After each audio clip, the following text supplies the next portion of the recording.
السلام علیکم، میں ہوں محمد رمضان ددوڑا اور آپ دیکھ رہے ہیں بزم ٹی وی یوٹیوب چینل۔ آج کی اس انفارمیٹیو ویڈیو میں یورپ کے ایک خوبصورت غریب ملک کے بارے میں بتانے لگا ہوں۔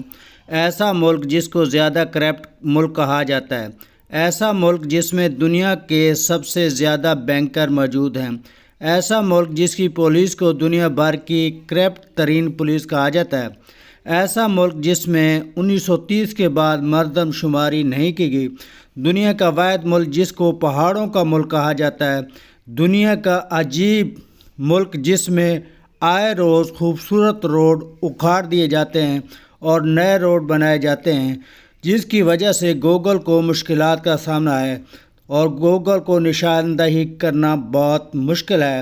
تو آئیے بات کرتے ہیں یورپ کے ایک غریب ملک البانیہ کے بارے میں۔ تو ناظرین کرام، چینل کو کر لیں سبسکرائب اور کرتے ہیں ویڈیو سٹارٹ۔ دوستو، البانیہ کا پورا نام البانیہ جمہوریہ ہے، جنوب مشرقی یورپ کا ایک مسلم اکثریتی ملک ہے جس کے شمال مغرب میں مونٹی نیگرو، شمال مشرق میں کوسوو، مشرق میں شمالی مقدونیہ اور جنوب میں یونان واقع ہے۔ اس کے مغرب میں بحیرہ ایڈریاٹک واقع ہے، جنوب مغرب میں بحیرہ ایونی واقع ہے۔ البانیہ کا کل رقبہ 28,748 مربع کلومیٹر ہے اور 11,100 مربع میل ہے۔ اس کی کل آبادی 31 لاکھ کے لگ بھگ ہے۔ مسلمانوں کی تعداد تقریباً 17 لاکھ کے لگ بھگ ہے۔ 1930 کے بعد مردم شماری نہیں کی گئی، حالانکہ اس وقت مسلمانوں کی تعداد 70% تھی، جو اب کم ہو کر 60% ہو گئی ہے، اور البانیہ کی کرنسی لیک ہے۔ البانیہ یورپ کا واحد ملک ہے جس نے دوسری جنگ عظیم کے دوران نازیوں کے قبضے کے باوجود یہودیوں کو قتل نہیں کیا۔ مسلمانوں نے نہ صرف یہودیوں کو تحفظ دیا بلکہ البانیہ میں بیرونی یہودیوں کو پناہ بھی دی۔ البانیہ یورپی ملک ہے جس میں دوسری جنگ عظیم کے بعد یہودیوں کی تعداد بڑھ گئی۔ البانیہ کی 90% آبادی البانوی نسل سے تعلق رکھتی ہے۔ البانیہ رقبے کے لحاظ سے 141 نمبر پر آتا ہے۔ البانیہ نے 1912 میں سلطنت عثمانیہ سے آزادی حاصل کی تھی۔ البانیہ میں میٹرک تک تعلیم بالکل مفت ہے اور تعلیم کے تمام اخراجات البانیہ حکومت جو ہے وہ اس کو برداشت کرتی ہے۔ البانیہ میں 68% لوگ شہروں میں رہتے ہیں اور 32% لوگ دیہاتوں میں رہتے ہیں۔ البانیہ میں سمندر میں تیز رفتار کشتیوں پر پابندی ہے۔ البانیہ حکومت کی طرف سے اس پابندی لگائے جانے کی وجہ سے اٹلی اور یونان سے منشیات اور دیگر اشیاء کا البانیہ میں کشتیوں کے ذریعے راستہ ہے۔ البانیہ کی ٹریفک پولیس دنیا بھر میں رشوت خور پولیس کے نام سے مشہور ہے۔ البانیہ پولیس جو کہ آپ کو مختلف سڑکوں پر بنا مطلب کے چالان کرتی ہے ہمیشہ نظر آئے گی۔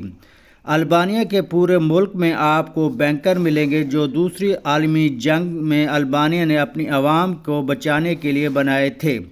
ان بینکر کی تعداد 20 لاکھ ہے جو کھیتوں میں، پلے گراؤنڈوں میں اور اسکولوں اور کالجوں میں بنائے گئے تھے، جو آج کل سانپوں کی پناہ گاہیں بن چکے ہیں۔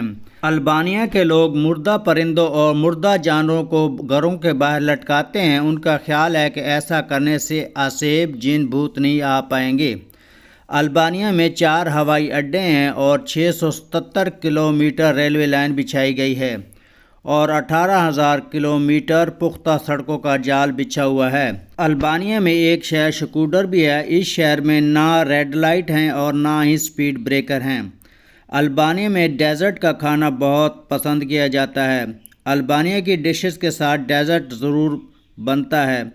البانیہ کے لوگ کافی بہت شوق سے پیتے ہیں، صبح سویرے چائے کی جگہ کافی کا استعمال کرتے ہیں۔ البانیہ میں ایک آرچڈ جھیل ہے جس کو دیکھنے کے لیے پورے دنیا سے لوگ اس جھیل کا نظارہ دیکھنے کے لیے آتے ہیں۔ البانیہ کے ذرائع آمدن میں کئی شعبوں میں مرکب شامل ہیں۔ نمبر 1، سروس سیکٹر سیاحتی خدمات کے شعبوں میں ایک اہم شراکت دار ہے۔ البانیہ سیاحوں کو راغب کرنے کے لیے اپنے دلکش مناظر اور نقاشی ورثے کو فروغ دیتا ہے۔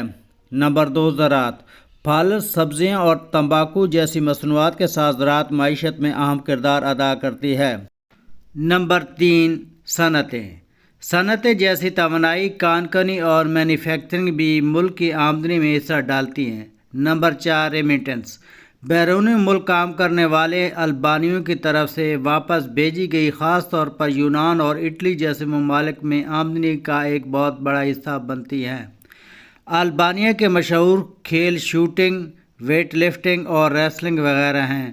البانیہ میں 3000 سے زائد درختوں کی اقسام ہیں۔ البانیہ کا شمار یورپ کے غریب ترین ملکوں میں ہوتا ہے۔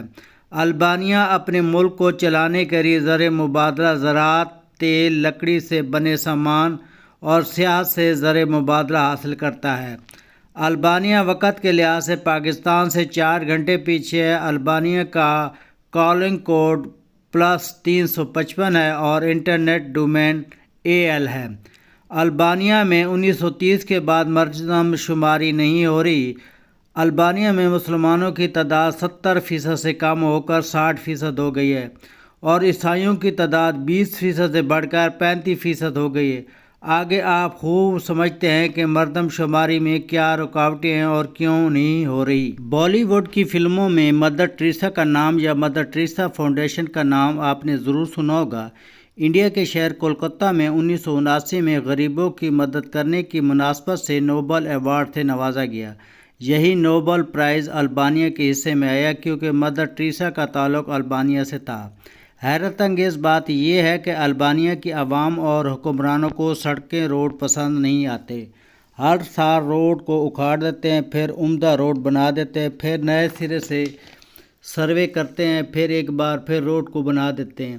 ایک روڈ کو بار بار اکھاڑ کر بناتے رہتے ہیں۔ اس سلسلے میں گوگل بھی چکمہ کھا جاتا ہے کہ ایک دفعہ روڈ اس کی رینج میں آتا ہے پھر نقشے کا تعین نہیں کر سکتا۔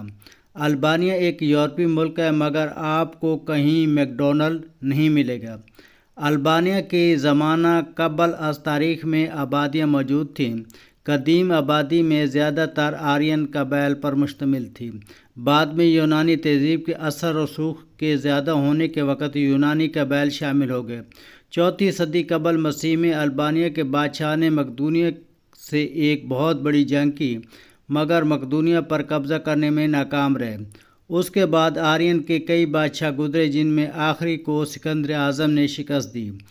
229 قبل مسیح میں البانیہ کی ملکہ تویتا نے رومی افواج سے جنگ شروع کر دی جس کے نتیجے میں 168 قبل مسیح میں رومی افواج نے انہیں مکمل شکست دے کر آرین قبائل کا مکمل خاتمہ کر دیا۔ 395 تک روم کے زیر نگین رہا۔ 395 میں روم 2 حصوں میں بٹ گیا تو البانیہ بازنطینی سلطنت کا حصہ بن گیا اور 461 تک ایسا رہا۔ اس کے بعد یکے بعد دیگرے مختلف اقوام مثلاً ہن، سلاوو وغیرہ اس کو تاراج کرتے رہے اور انہیں 460 میں اس وقت امن نصیب ہوا جب وہ سلطنت عثمانیہ کا حصہ بن گیا۔ سلطنت عثمانیہ جب اناتولیہ سے بلقان تک پھیلی تو البانیہ بھی اس کا حصہ تھا۔ سلطنت عثمانیہ کی توسیع میں سب سے زیادہ عمل البانیہ کے لوگوں کا تھا جنہوں نے سب سے بڑھ کر ان کا مقابلہ کیا اور بعض نزینی سلطنت کے تمام علاقوں کے آخر میں سلطنت عثمانیہ کا حصہ بنا۔ دلچسپ بات یہ تھی کہ یہ وہ خطہ تھا جس میں اسلام کا اثر سب سے پہلے قبول کیا گیا اور آج یہ بوسنیا کی طرح یورپ کا مسلم اکثریتی ملک بن چکا ہے۔ البانیہ میں پارلیمانی جمہوریت کا نظام ہے۔ اسمبلی کی مدت 5 سال ہے۔ البانیہ کے وزیر اعظم ایڈی راما ہیں اور صدر الیرا میٹا ہیں اور بڑی طاقتیں البانیہ میں مردم شماری اس لیے نہیں ہونے دے رہی کہ جب یہ ملک آزاد ہوا تھا تو اس وقت مسلمانوں کی تعداد 90% تھی۔ آج وہ کم ہو کر 60% اور عیسائی جو 10% تھے وہ 35% تک پہنچ چکے ہیں۔ اگر مردم شماری البانیہ کی جائے تو البانیہ کی مسلم اکثریت ظاہر ہوگی، اس لیے ابھی تک البانیہ کے مردم شماری رک